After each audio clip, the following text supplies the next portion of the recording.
S'ka rëndësi ku ndodhesh. Ne vim tek ti. ICF Tirana. Pjesa e fundit e serisë Lartësi të reja, edhe kemi qenë me disa javë te kjo pjesë, Lartësi të reja, edhe është e fillum të të serin e ndërprem, e fillum prapë, kjo është e fundit. Po është e fundit si seri, po besoj gjithë vitin do e lakojmë si tokë fjallësh, lartësi të reja, lartësi të reja, lartësi të reja, duke besu që Perëndia ka lartësi të reja personalisht për ty, edhe për gjithë neve bashkë si kish. Shiko, është, sepse këto gjëra të reja nuk janë ideja jonë, është ideja e Perëndisë. Kush e mamen vargun e parë që filluam serin? Isaia 43. Çfarë thot Isaia 43? Mos kujtoni më gjërat e kaluara, mos shqyrtoni më gjërat e lashta, ja unë po bëj çfarë? Një gjë të re. Një gjë të re. Do të lëshoj deg, do të hap rrugë në shkretir, do bëj lumej të rrjedhë në vendet vetmora. Edhe po të shohësh kontekstin, Perëndia po i flet Izraelit nëpërmjet profetit Isaia, por historia e Izraelit në këtë fazë mund ngjaj me jetën tona. Me jetën tona si? Plot me ulje me ngritje. Edhe Izraeli ishte plot me ulje me ngritje. Kishte kohë që donte Zotin shumë, kishte kohë që lente e njëronte dhe lente Zotin masdore, edhe në këto moment nuk po i binden Zotit. Edhe ti pret, këto që nuk i binden Zotit, Zoti me siguri do të hakmerret, sepse e meritojnë. E meritojnë që ç'kem atë punë një kërbaç të mirë. Por e vërteta, Zoti ju thotë çfarë? Harroni të shkuarat. Harroni të lashtat, unë do të bëj diçka të re. Edhe kjo është fantastike që Perëndia nuk është aty duke majt shnim, duke majt laps. Ai është Zoti i hirit, Zoti i favorit, është Zoti i fillimeve dhe i mundësive të reja. Edhe kemi parë javë pas jave çana duhet për të shkuar, për të kap lartësi të reja. Edhe sot do them gjën e fundit, edhe e di se do ta quaj këtë të fundit bashkësi të reja. Bashkësi të reja na duhen për të arritur lartësi të reja. Edhe ta shpjegoj kuptimin, sepse si do të fuqizohemi, shiko, këtë fjalën e kam shumë qef, sepse prandaj e pyeta dhe vonin si quheshin kisha në fillim. Kisha në fillim quheshin bashkësi, edhe ne konkretisht nuk do quheshim kisha ICF Tirana, ne quheshim bashkësia ICF Tirana, sepse ky ishte termi që përdorej për kisha në fillim, edhe voni dhe misionarët e parë që erdhën në Kosovë ishte goxha e vështirë për të bërë dorë si term fjala kish, kështu që e huazuan prej tyre deri vonë, nuk e di deri gati në vitet 2000 më shumë kishat ju drejtoheshe si bashkësi se sa si kisha. Kështu që është edhe bukur dhe fjala bashkësi. Do ta interpretoja bashkë si një, bashkësi, jemi bashkë, por ngjajmë si një. Ja se do ta përkufizoja në fakt, përkufizim në lidhje me shërbesat e kishës, jo përkufizim letrar. Bashkësi do të thotë çfarë? Bashkësi do të thotë janë ato lidhjet, janë ato marrëdhëniet me miqt që kanë të përbashkët unitetin në Krishtin. Edhe është mirënjohë Zotit, jemi mirënjohë Zotit për çdo lloj misie, për çdo lloj lidhje, për çdo lloj qoftë misi familjare, qoftë mes të afërmëve, qoftë mes kolegëve, shokëve, por ka diçka ndryshe. Kur dy miq kanë Krishtin në përbashkët, kur i lidh bashk unitetin në Krishtin, kanë bashkësi. Edhe shiko, në Bibël e gjen nga fillimi deri në fund, nga Zanafilla deri te zbulesa, fjalën bashkësi është kyçe për Perëndinë. Është kyçe, uniteti, bashkësia, bashkë, është shumë kyçe. Kështu që mesazhin do ta ndaj në dy pjesë. Pjesa e parë është se tush ana teologjike e pse së bashkësisë, edhe pjesa e dytë është ana praktike, si praktikohet kjo gjë. Edhe do shohim tre vargje nga Hebrejve 10 që janë shumë të përdorur kur vjen fjala te termi bashkësi, edhe është Hebrejve 10 vargjet 23-24, hajde i lexojmë bashkë. Pali ose autori i Hebrejve thotë kështu: le ta mbajmë të patundur rrëfimin e shpresës sonë, sepse besnik është ai që premtoi. Dhe le të kujdesemi për njëri tjetrin, duke nxitur njëri tjetrin, duke shtyrë njëri tjetrin për dashuri edhe për të bërë veprat e mira. Fjala shpresë, që është aty me të verdh, i referohet Krishtit. I referohet Zotit Jezus. Edhe ajo që tha më lart, shiko, bashkësia ka Krishtin në qendër. Ai na lidh bashk, prej ti mblidhemi. Ai është arsyeja e jetës, ai është thelbi i çdo gjëje, ai është sebepçiu. Është ai thelbi dhe sebepçiu të çdo gjë. Vargu 25 thot kështu: pa hequr dorë nga të mbledhurit bashkë tonin, sikurse kanë zakon disa, por të nxisim njëri tjetrin aq më tepër se e shihni ditën që po afrohet. Ja ku është fjala bashk. Pa hequr dorë, është ajo fjala bashk, bashkësi, edhe shiko, jemi bashk si një, pavarësisht se jemi mosha ndryshme. Kemi kalamet, jo, kalamet si kemi, për Zoom atje të doma vetë. Kemi dhe para adoleshentët, jo, dhe ato i për Zoom, është Andi me Gjojnë, edhe përgjithësi jemi grup mosha ndryshme. Adoleshent, të ri, të rritur, çifte, shumë të rritur, shumë të rritur, pa thënë pensionist. Edhe pavarësisht se jemi në grup mosha ndryshme, jemi bashk si një, dhe kjo i pëlqen Perëndis. Ja të shohim me detajet e pasazhit e Hebrejve për gjithë psen e bashkësisë. Pse i pëlqen Perëndis të mbledhurit bashkë? Edhe së pari është sepse bashkësia është plani i Perëndis. Le të kujdesemi për njëri tjetrin, thot vargu, duke nxit njëri tjetrin për dashuri dhe vepra të mira, duke nxit njëri tjetrin, duke shtyr njëri tjetrin, që shiko, hajde, tash që u inkurajuam, hajde le të bëjmë diçka të mirë kur dalim nga ato dyert, sepse ne jemi duart e Krishtit. Krishti erdhi me një Zotit që Perëndia u bë mish, erdhi banoi mes nesh, edhe vuajti mori gjëra, mëkatet tona, smundjet tona, çdo gjë të ligë mbi kryq, u ringjall mas 3 ditësh dhe qëndron në të djathtën e Atit, por kisha është trupi i tij. Edhe kisha janë këmbët, duart, syt, veshët, mendja, çdo gjë e Krishtit. Kështu që le të bëjmë, cili është misioni jon? Le të bëjmë çdo gjë sikur të ishte Krishti duke e bërë atë gjëra. Edhe krishtërimi nuk është diçka që jetohet vetëm, është diçka që përjetohet me të tjerë, nuk është. Shiko, si do ta krahasoja, nëse Danieli më jep ato fotot, apo i ke bërë ato fotot me AI, Daniel, shive çik të fotot. Ngjan se kur është po është bërë me AI, po ngjan e lezetshme. Disa herë njerëzit mendojnë që shiko, krishtërimi është diçka që jetohet vetëm. Mjafton që kam Biblën, mjafton që Zoti me hirin e vetë më dha mundësinë që ta njihja, nuk më duhet më, edhe ngjan si ky burrë me biçikletë.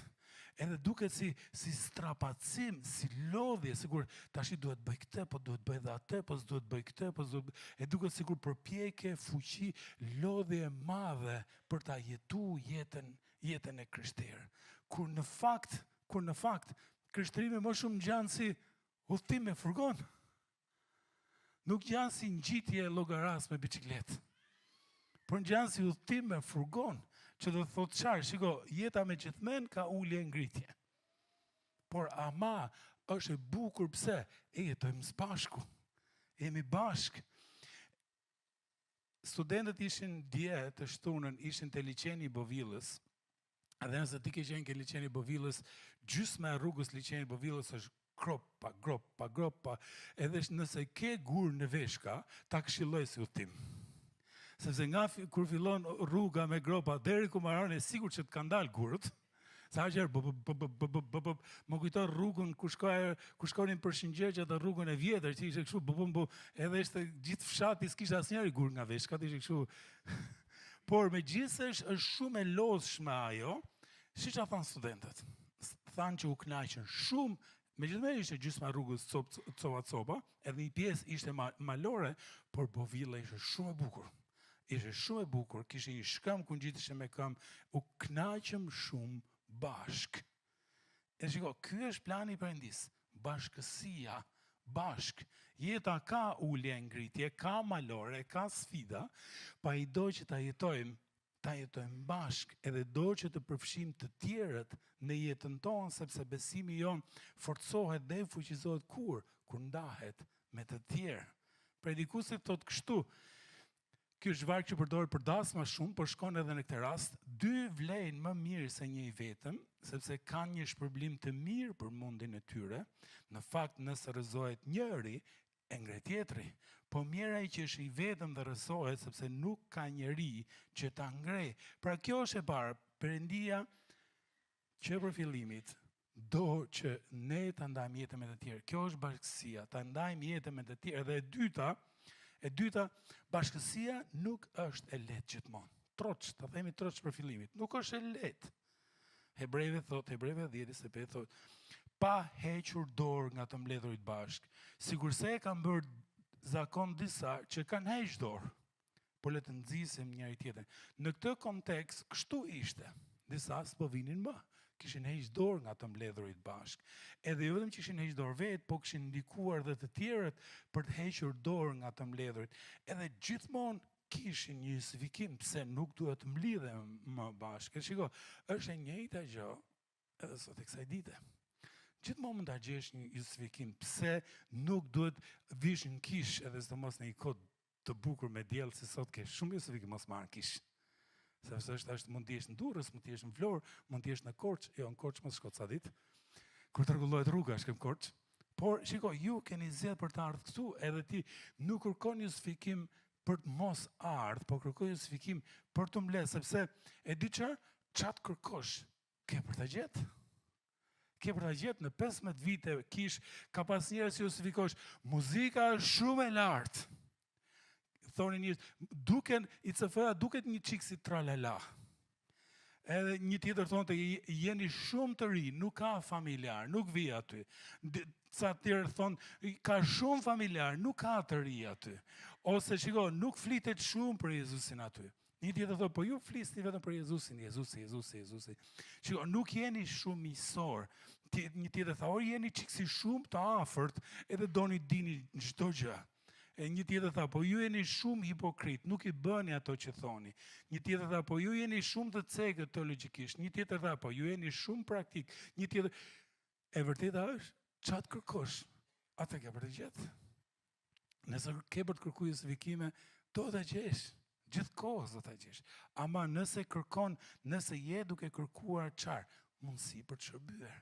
Nëse je duke kërkuar mënyra edhe metoda për të përfshirë, për të ndihmuar dikë, për të qenë mirënjohës, për ta fuqizuar këtë kish, po e gjetë çka ka ndodhur, ke për ta gjetë. Ke për ta gjetë data, sepse shiko, bashkësia kërkon investim, kërkon sakrificë, kërkon përkushtim, sepse është e njëjta gjë, për shembull, po mundohemi që për 10 javë rresht të bëjmë grupet e vogla. Disa grupet vogla kanë filluar, disa kanë kohën më të gjatë, por sugjerojmë që grupet e vogla të shkojnë 10 javë. Tash të shkosh te grupet e vogla është një farë sakrifice, është një farë përkushtimi, është një farë duhet me gjetë kohën.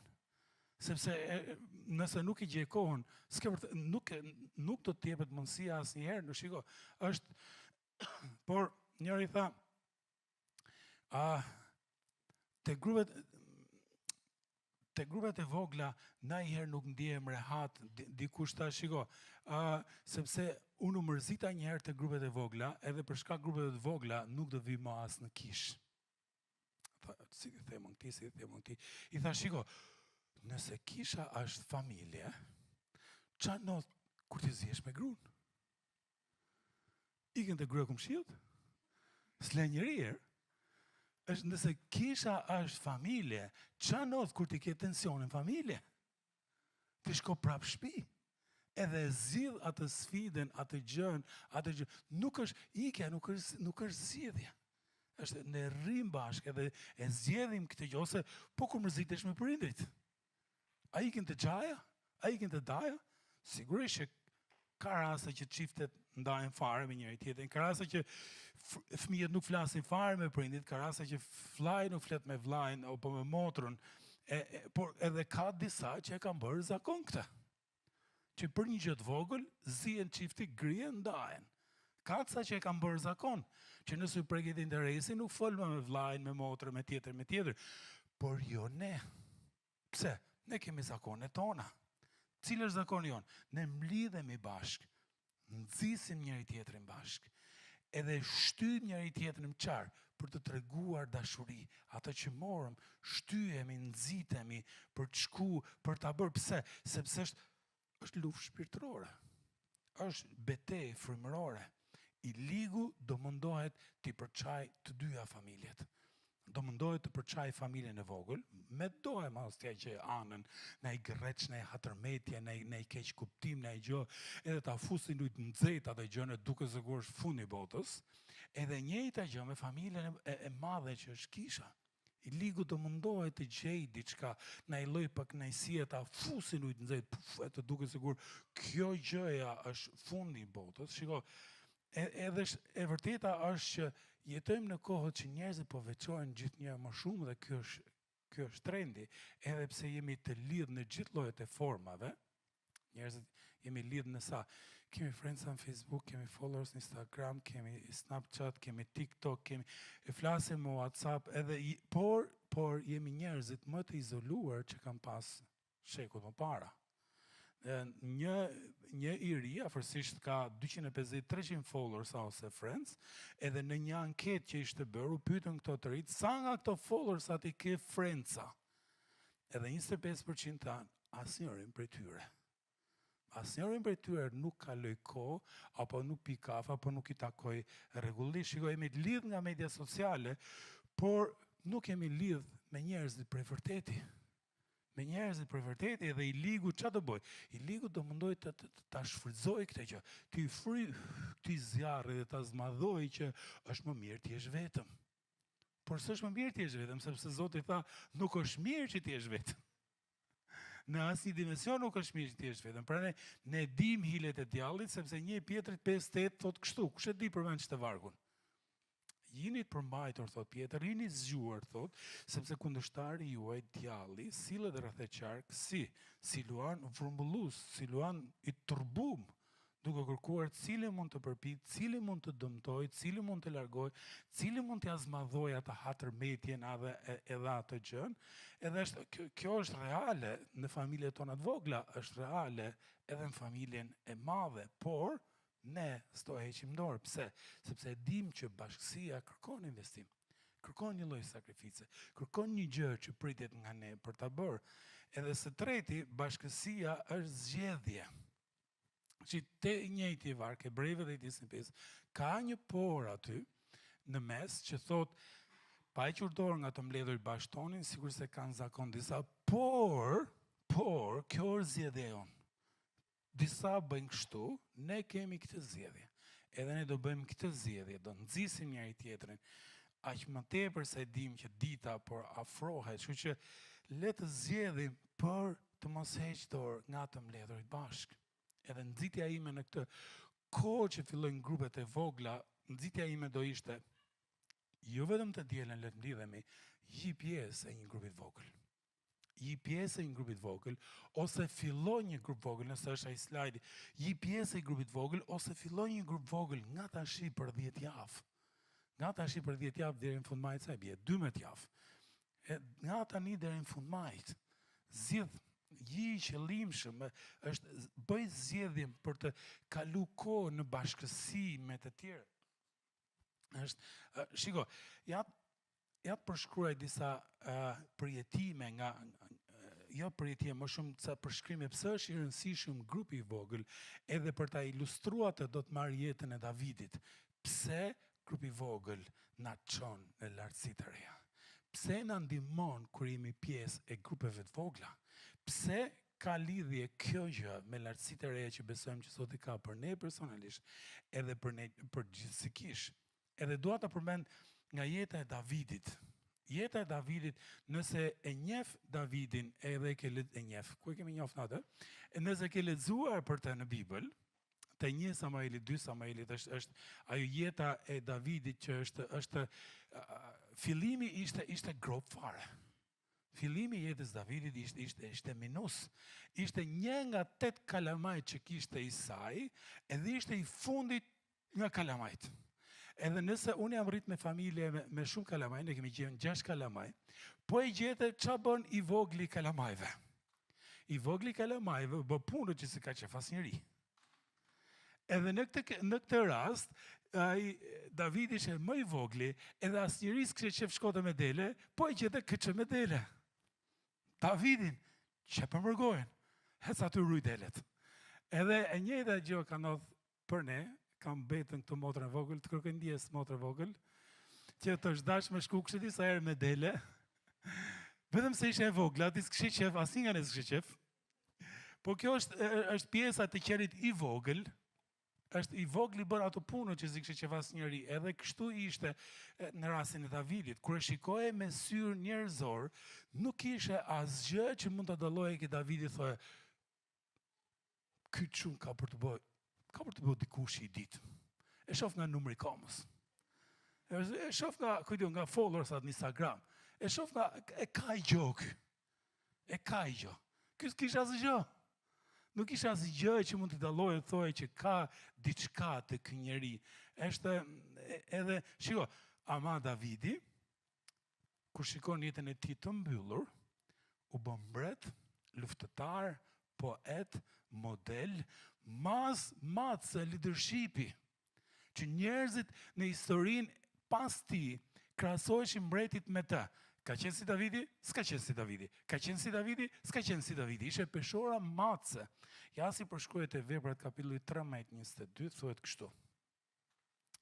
Pastaj Perëndia e hoqi Saulin mbretin para tij, dhe u ngjalli atyre si mbret Davidin. U ngjalli ka kuptimin e ngriti, gjeti dikë të ri, për të cilin dha dëshmi, Perëndia dha dëshmi duke thënë, kam gjetur Davidin, birin e Jeseut, njeriu sipas zemrës sime, i cili do të zbatoj të gjitha vullnetet e mia. Ajo që është e veçantë këtu, ajo me të verdha dha dëshmi, kur Zoti jep dëshmi për dikë. Zoti jep dëshmi për Davidin. Është shumë e veçantë. Edhe është kur Perëndia, po pyetja është, ore si u bë ky çun i vogël? Si u bë ky bariu, ky djaloshi çoban mbret sipas zemrës së Zotit? Si arriti ky? Edhe shiko, po të shikosh, nuk ishte tek aftësitë e tij, dhuntitë e tij, por ajo që duhet të shohim sot një kënd tjetër, ishte tek rrethi i miqve të tij. Ishte tek njerëzit që kishte rreth e qark. Ishte tek bashkësia e tij me 3 njerëz kyç. Këto njerëzit, nëse s'do ishin këto njerëzit, nuk do lexohej Vepra 13:22 që thot ishte njeriu sipas zemrës së Perëndisë. Edhe uroj shumë që ti do t'i gjesh këto njerëzit që do të smadhojnë ty, do t'i gjesh te grupet e vogla.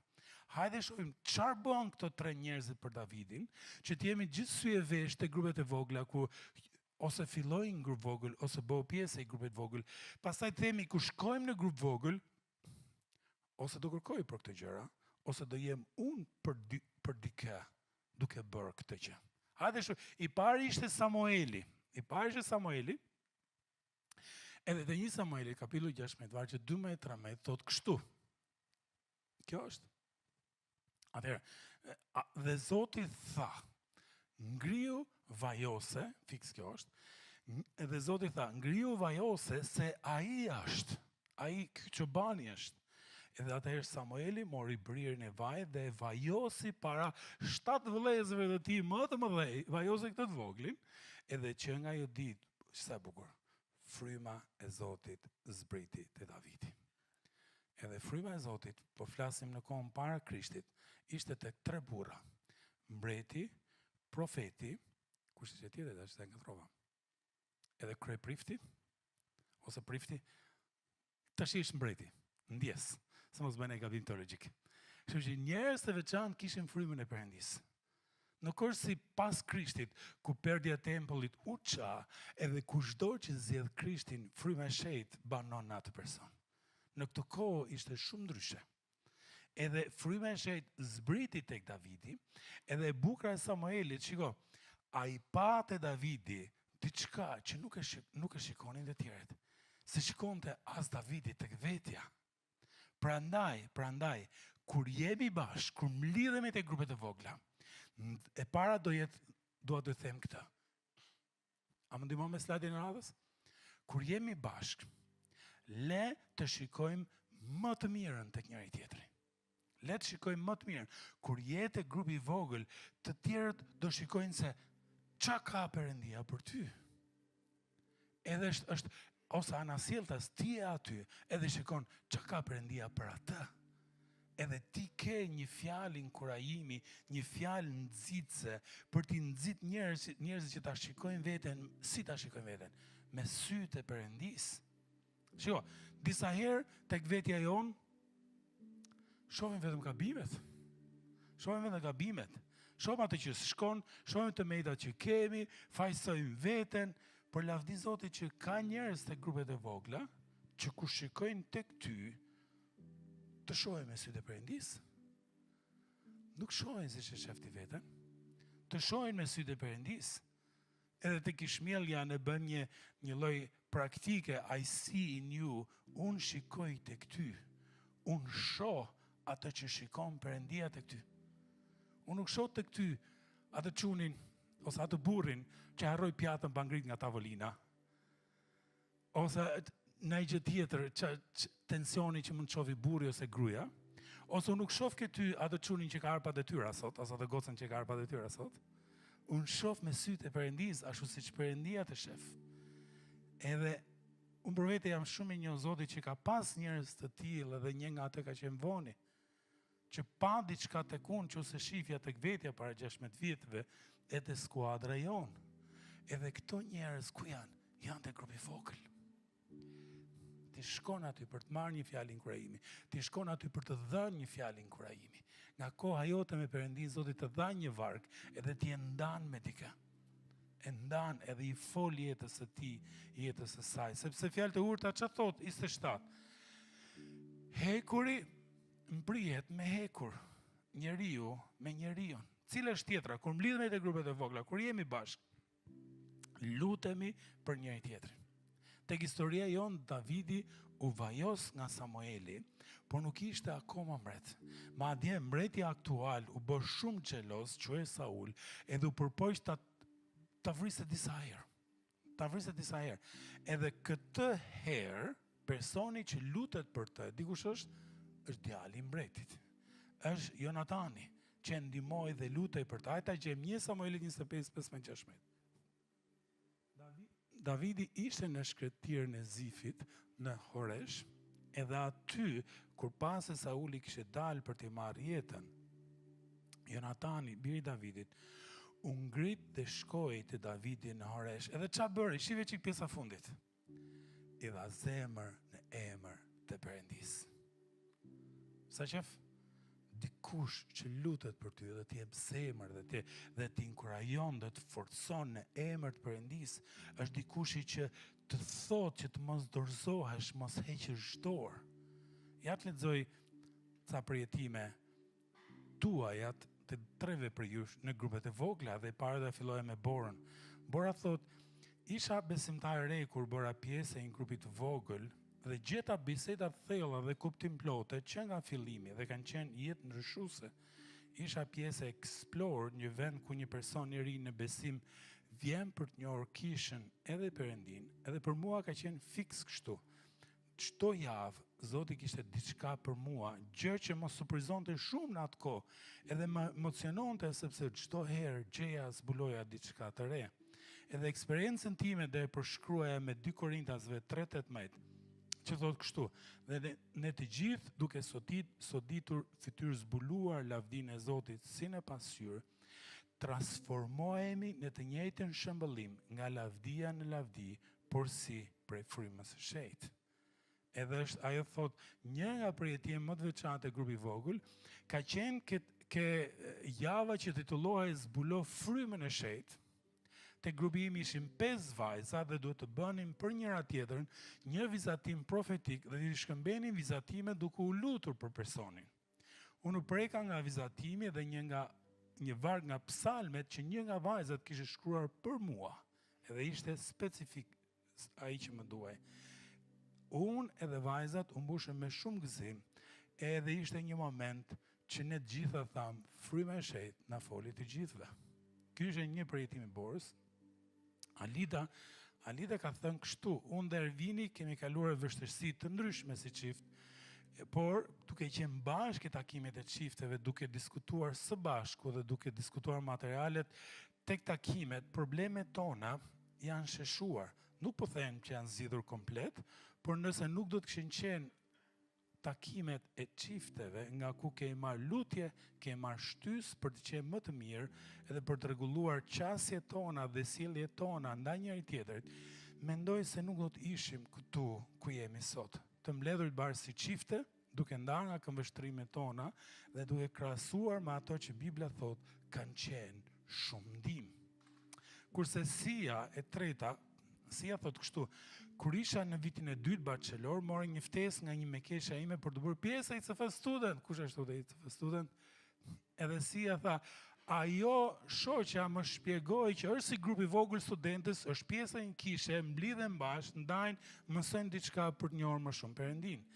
Të them të drejtën, nuk isha në gjendjen e duhur për të thënë po kaloj një periudhë shumë të vështirë në jetën time, ankthi më ishte bërë shoku më i afërm, isha aq i fortë sa më ndikoi edhe në shëndet, humba shumë kilogram në ato kohë, në një kohë të shkurtër, ndjesha e lodhur, e rënduar, me ndjej faji që nuk dija ta shpjegoja. Atëherë nuk e quaja mëkat, sepse ende nuk besoja, por diçka brenda meje nuk kishte paqe. Përveç kësaj jam natyre e turpshme dhe ideja që do të hyja në një ambient me një ristëri më duke e sikletshme, ndaj refuzova disa herë ftesën, edhe duke gjetur justifikime të ndryshme, derisa një moment ndjeva keq që po e shtyja vazhdimisht dhe vendosa të shkoja. Në ditën e parë, shkova te ICF Student. Joni, që është drejtuesi i studentëve, po ndante mesazhin dhe ironikisht unë nuk isha shumë e përqendruar. Mendja më ikte njëherë te telefoni, njëherë mendimet e mia, por në një moment Joni tha: "Të vargun, ju në fakt jeni shpëtuar me anë të Irit nëpërmjet besimit dhe kjo nuk vjen nga ju, por është dhuratë e Perëndisë." Edhe në atë çast diçka më goditi thellë brenda. Ishte sikur ato fjalë ishin vetëm për mua, sikur Perëndia po më thonte, prandaj je këtu sot, kjo është dhuratë për ty. Edhe për herë të parë ndjeva që nuk duhet luftoja vetëm, që nuk më duhet ta fitoja shpëtimin, as ta meritoja dashurinë. Hiri është dhuratë dhe ajo ndjej faji që më rëndonte prej kohësh filloi të shpërbëhej. Peritimi im i parë me Zotin ndodhi pikërisht aty, në atë grup të vogël tek ICF Student. Edhe përmes mesazhit që ndoshta për dikë tjetër ishte predikimi i radhës, për mua ishte shpëtim. Besoj me gjithë zemër që ai mesazh që më shpëtoi nga ajo situatë, përse nga trova? Besoj me gjithë zemër që ai mesazh ishte për mua dhe më shpëtoi nga një situatë që mund të kisha përfunduar shumë keq. Edhe që ai nga ai moment nuk u ndava nga ICF Student, u lidha menjëherë me ta, me shërbesën e adhurimit, me shërbesat e tjera, me njerëzit, një grup i vogël studentësh u bë vendi ku filloi historia ime me Zotin, edhe sot jam këtu për ta dëshmuar që ndërherë mjafton një ftesë, një për një grup të vogël që Zoti të ndryshoj rrjedhën e jetës tënde. Shumë faleminderit, një dorë të kujtë për Sia, për Borën, edhe sigur që secili për ju keni një copës historie se si Zoti ka përdor dikë për të ndryshuar, edhe është shumë histori të tjera se si dikush ju gjen dikujt në urgjencë, një grup e ndihmoi dikë me gjëra praktike, një grup tha ne jemi bërë shok për kokë, gjithandej shkojmë bashkë. Siç thuhet e fjalë të urta, miku të do në çdo kohë, por vëllai lind për çfarë? Për ditë vështirë. Edhe grupet e vogla janë për një ditë vështirë. Kjo zonja ka thonë kështu, Helen Keller ka thonë kështu: "Është më mirë të ecësh me dikë në errësirë se sa të ecësh vetëm në dritë." Shumë domethënë se. Shumë e bukur. Pra e para, kur mblidhemi bashkë, shohim më të mirën te njëri tjetri. Ose presim që të marrim, ose jemi ne që ndajmë. Edhe e dyta, lutemi për njëri tjetrin, edhe e forcojmë njëri tjetrin. Cila është e fundit? E fundit është kur jemi bashkë, e themi të vërtetën me dashuri. Di që është e vërtet, por kjo është e nevojshme. Pse? Sepse jemi në udhtim edhe rruga nuk ka mbaruar. Dhe rrugës na duhen miq të tillë që na korrigjojnë, që që na thon troç, që na këshillojnë, por me dashuri. Se po ta thon kështu egër ti dhe duke u mbrojt, edhe mbreti David ja futi kot një 2-13 herë. 2-13, po ja 2-3 poj herë. Ja futi kot ca herë, edhe u verbua aq shumë sa që nuk i shikonte ato gjëra si gjë e keqe. Ishin gjëra shumë të liga, ai keq përdori pushtetin, dëmtoi të tjerë me pushtetin që kishte, edhe nuk u verbua dhe nuk pedallonte që ka bërë një gabim.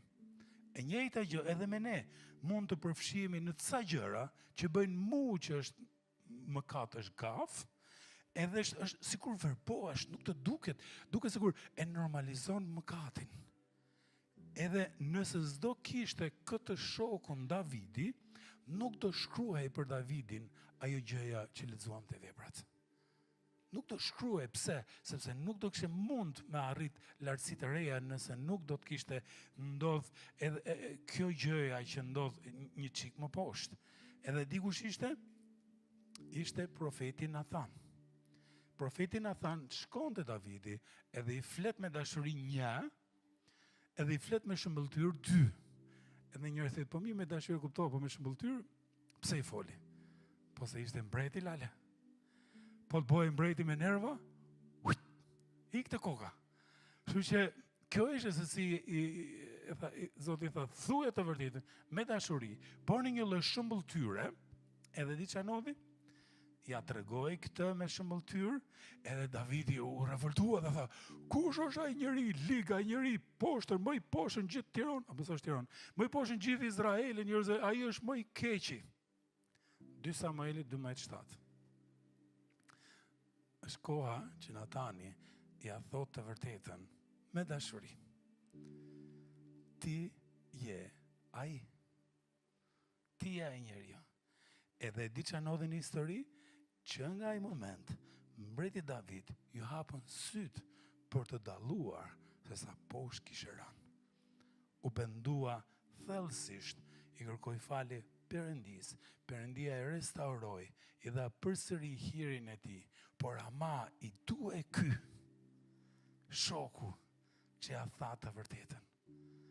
E njëjta gjë, na duhen njerëz të ky grupi vogël që shohin cepat e jetës sonë që ne si shohim dot. Që na thon të vërtetën, na e thon me dashuri që po ja fut kot tu. Tu po e tepron. Me dashuri, sigurisht. Sepse fjalët e urta thot kështu.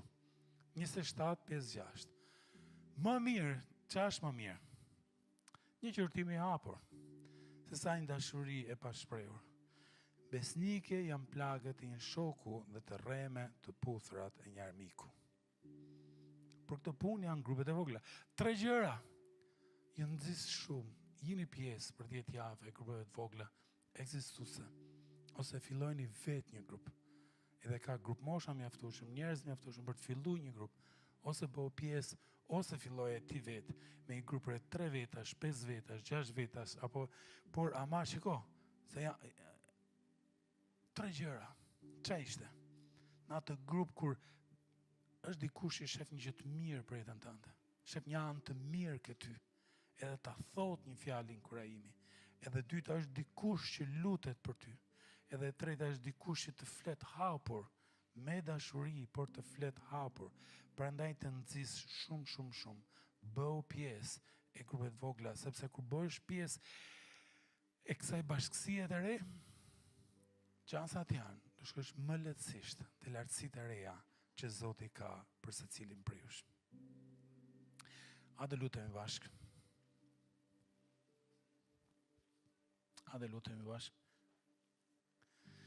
Ti më njohës atë që na mbledh bashkë. Ti më njohës që ti ke premtu ku ka 2 ose më shumë ti je mes tyre. Faleminderit Zot që je mes nesh. Frymë e shejt, faleminderit që na nxit, na flet fiks një gjë që ka nevojë zemra jonë. E dua të shty, dua të nxis ty që ato që fryma e shejt ka qenë duke të fol, ktheje në lutje tash ti. Ktheje në lutje. frymë e shejtë, çaj ke folë se cilit për nesh? Se frymë e shejtë ka nxit për një lloj përkushtimi, kthehen e lutje atë me fuqinë tënde, me fuqinë e frymës shejtë. Unë do vendos për ta bërë këtë gjë. Dhe më jep energji, më jep fuqi që të kom ngulmë se çdo orë. Dhe nëse fryma e shejtë të shtyn edhe po të bind për mëkat, për një gjë që se nderon Perëndin, thuaj atij: Perëndi, frymë e shejtë, faleminderit që më bëre me dije. E sjell para teje dhe kërkoj falje. Edhe them, ja ku është, më fal. Fal që të theva zemrën ty, më fal që bërë rrëmuj jetën time. Edhe pranoj faljen e ti, sepse ai thot, ai na jep kur i pastrojmë fajet tona, gjaku i tij, i Krishtit na pastron zemrat. Më të bardhë se bora, thot shkrimi, e na jep një mundësi të re. E nëse je pjesë e një grupit vogël, falenderoj Zotin për çunat, gocat, çiftet që janë të ai grup. Thuaj falenderit Zot për atë familje të vogël, për atë grup të vogël, që mund të ndaje, mund të foli, mund të lutemi për njëri tjetrin, e mund të shtyjmë njëri tjetrin për vepra të mira. E nëse nuk je akoma, thuaj Perëndi, dua. Deri tani, më shumë se gjysma e kishës është në grupe të vogla, zgjedh që ti dhe thuash, unë dua. Sepse dua të shkoj në lartësi të reja dhe e kuptoj që një grup, një bashkësi që ka Krishtin në mes, një grup miq që ka Krishtin në mes, do të më ndihmoj më shumë. Prandaj Zot më ndihmo që jo vetëm të dua, por të hedh një hap më tutje. Ti je mirënjohës o Zot, për gjërat që ke bërë, për gjërat që po bën, edhe lutemi ndërsa mbyllet kjo mbrëmje, lutemi që kur dalim nga ajo derë, tamam do dalim, po shkojmë mision. Po e nxisim njëri tjetrin që të bëjmë një gjë të mirë, që të tregojmë dashurinë në çdo lloj forme. Faleminderit Zot për kishën tënde. Në emrin e Jezus lutemi edhe besojmë. Amen.